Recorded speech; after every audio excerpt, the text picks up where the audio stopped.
It's June 2020. I'm getting ready to go on a bike ride when a text message comes in. My younger and only brother is gone. He dropped dead in my hometown of Toronto, the hometown I left 27 years ago. It was a brain aneurysm. He collapsed, died, just like that. COVID was still running the show, so there was no chance of a real funeral. No fanfare, no farewell. And I'm still standing by the door, keys in hand. Suddenly, an older sister, outliving her little brother. Suddenly, an only child. A sensation comes over that feels like an abysmally black ink spreading through me. At first, it feels like grief. Seconds later, it's rage. Then it's helplessness. Then it's all these feelings at once, all pressing on my ribs, crushing it. I know if I let it, it will drown me in darkness. So my body shuts down. And I feel like I fall into something that's like napping on your feet. And a cold fog wraps around me. Then I head out the door like I'm sleepwalking. No tears. The next few days, total blur. Condolence text messages come in, virtual hugs. In the silence of the pandemic, his absence is very loud. His reminders are everywhere, in my own damn face, more than anything. So, naturally, I avoid mirrors. But snippets of him just bombard my mind.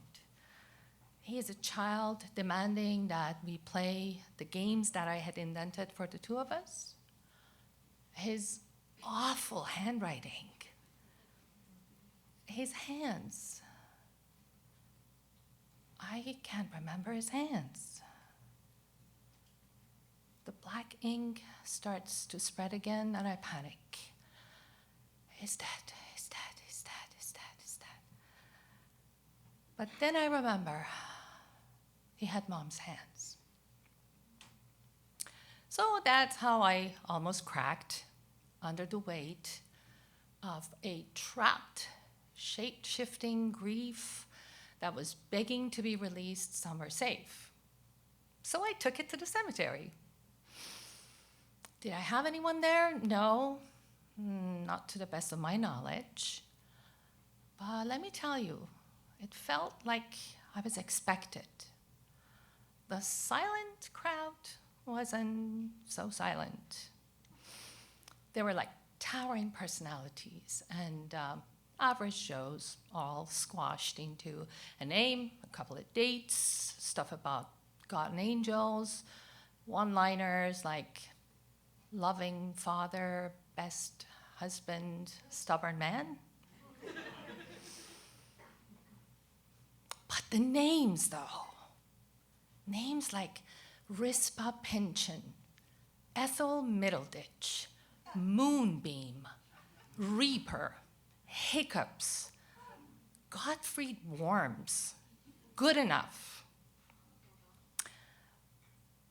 Some of them were content to be forgotten, but some of them were like practically leaning forward, waiting to hear their names.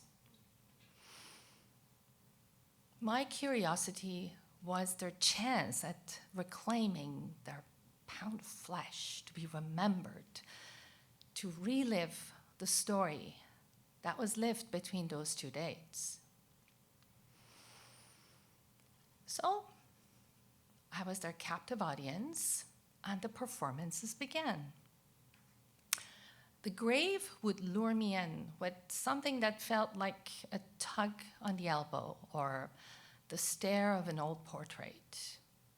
Bam, I'm interested. I'm really interested. I don't know why I'm interested, but I'm interested.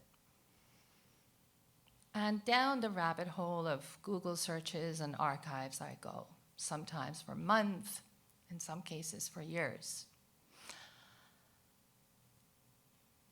It all started with the crumbling red door of a 127-year-old mausoleum belonging to an Irish Victorian furniture maker in Montreal. He once bolted a giant rocking chair to the edge of the roof of the 6-story showroom he had in Old Montreal.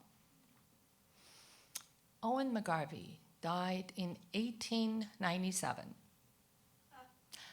He led me to his biographer, Elizabeth Collard. She died in 2001. 2 years later, I bumped into John. Oh, wait, what? John Henry Walker. Oh, he's gonna hate me for this.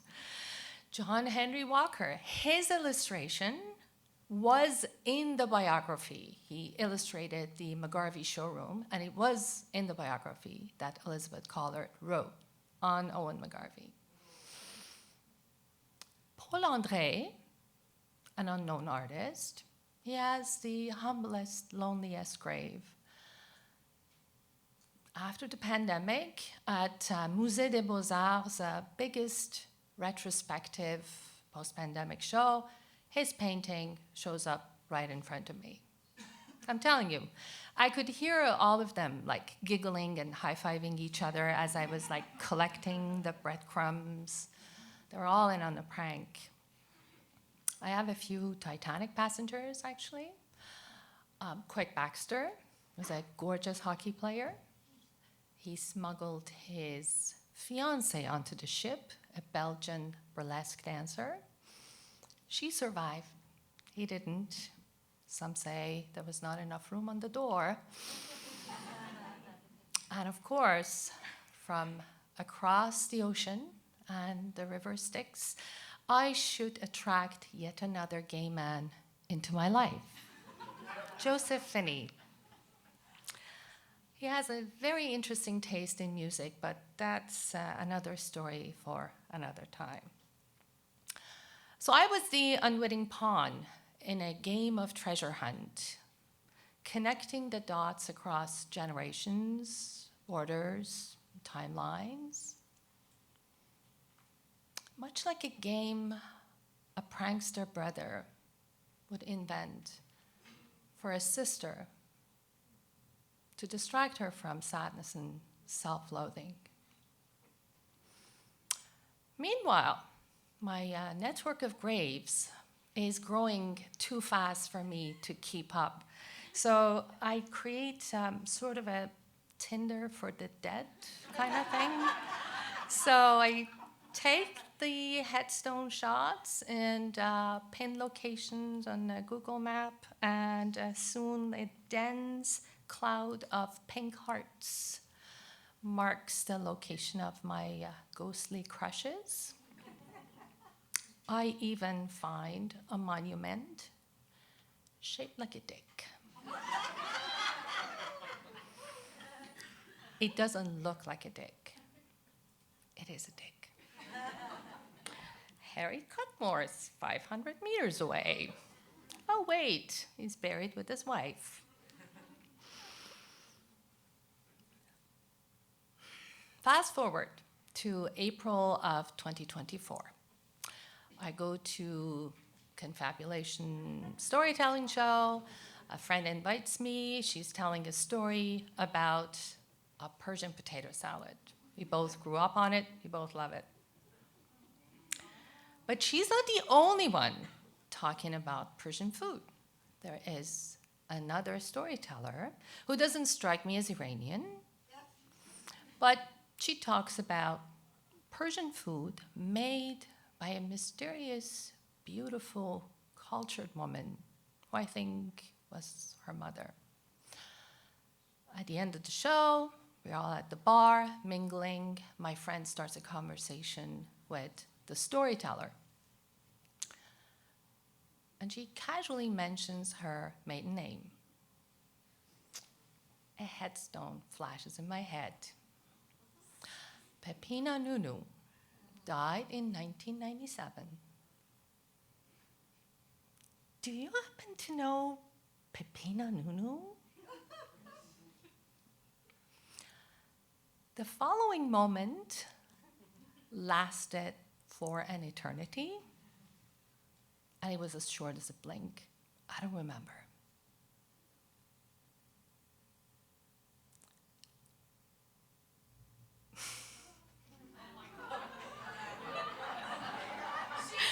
I really don't remember. So, Michelle, the storyteller, had just paid a tribute to her mother on, I think, her 27th anniversary of death. And I, the unwitting detective, treasure hunter, whatever you want to call me, I've been leaving stones on on the grave of the very same mother for the past 3 years. Pepina, a Jewish Iranian woman, was one of the souls that leaned forward and smiled when I passed her grave. Michelle expects a sane explanation, which I don't have. The moment is too grand for me to process, and I'm buzzing all over. So I mumble something inarticulate about my wanderings in the cemetery, and she's even more confused. Friends are watching in shock. I'm shocked. My mouth is dry, and my wits have checked out, and I feel this black ink coming back, and there's this sudden fatigue taking over. So my memory of what happened next is not reliable. I know we cried, we laughed, we were a little awkward, so we hugged. We were both in awe of the odds. It really was like a Hallmark movie written by Stephen King.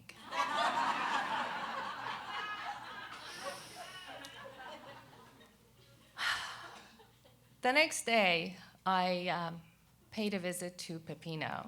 I gave her props for the masterpiece of mischief she pulled off, and thanked her for the most precious gift that only she could give me. And then later that day, I met with Michelle for coffee, and we both marveled at the uncanny machinations of how the two of us came together. I would like to think that Pepina and my brother kind of cut a deal together. Okay, so I help you with your daughter if you help me with my sister, kind of thing, which means that maybe there will be more, which is going to be great. Have I cracked the code to life and death after this encounter, or encounters similar to this? No, and why should I have to? So much in life happens that I don't understand, but they have been a lifeline to me. Poetry, for instance. I know that I and people I know will be future dust, but not the stories. And one day I'm going to be a kick-ass life story waiting to ambush a curious visitor.